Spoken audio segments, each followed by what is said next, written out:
বোকা রাগ করে, বুদ্ধিমান ধৈর্য ধরে, লোভীরা বিপদে পড়ে, মিথ্যাবাদী চাপা মারে, পরিশ্রমী কর্ম করে, অলস অজুহাত খোঁজে, ভীরুরা কান্না করে, স্বার্থবাদী কেটে পড়ে, কুটিল মন হিংসা করে। এটাই বাস্তব পরিস্থিতি। অনেক বাড়ির নাম দেওয়া থাকে মা ভিলা বা মায়ের দান।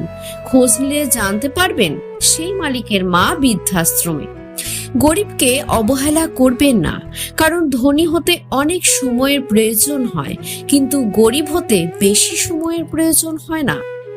আমরা সবার কথা রাখতে রাখতে নিজেদের কথাগুলোকেই ভুলে যাই। শুধু একবার তাকে বুঝিয়ে দাও যে তুমি তার প্রতি দুর্বল, তারপর দেখবে সে হবে মেসি আর তুমি হবে ফুটবল। অতিরিক্ত ভালো মানুষই না দেখানোই ভালো, কারণ ভালো মানুষটাকে মানুষ এখন দুর্বলতা ভাবে। ভিডিওটি ভালো